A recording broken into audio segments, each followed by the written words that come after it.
আমরা জানি কালকে আমরা একটা খুব ভালো সংবাদ পেয়েছি যে ডেঙ্গু ভ্যাকসিন ডিসিজিআই অ্যাপ্রুভ করেছে।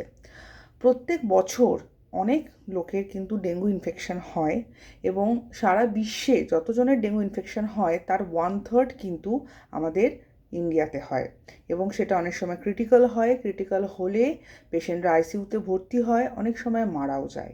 তাই জন্য এই ভ্যাকসিনটা খুব প্রয়োজন। আমেরিকা, ইউরোপ এবং এশিয়ার অন্যান্য জায়গাতেও কিন্তু এই ভ্যাকসিনটা আস্তে আস্তে অ্যাপ্রুভাল পাচ্ছিল। আমাদের এখানেও কালকে থেকে এটা অ্যাপ্রুভড হয়েছে এবং এই ভ্যাকসিনটা 4 থেকে 60 বছর বয়সী যে কোনো মানুষকে দেওয়া যেতে পারে, মানে বাচ্চাদেরও দেওয়া যেতে পারে, অ্যাডাল্টদেরও দেওয়া যেতে পারে। খুব অল্প ভলিউম, 0.5 ml, এবং এটা দুবার দেওয়া হয়, মানে প্রথমে একবার দেওয়া হবে, তার 3 মাস পর তার সেকেন্ড ডোজটা দেওয়া হবে। এবং এই ভ্যাকসিনটার একটা সুবিধা হলো এই ভ্যাকসিনটার কোনো স্ক্রিনিং টেস্ট লাগবে না, মানে ডেঙ্গু ইনফেকশন আছে কি না এটা ব্লাডে চেক না করেই এই ভ্যাকসিনটা কিন্তু দেওয়া যেতে পারে।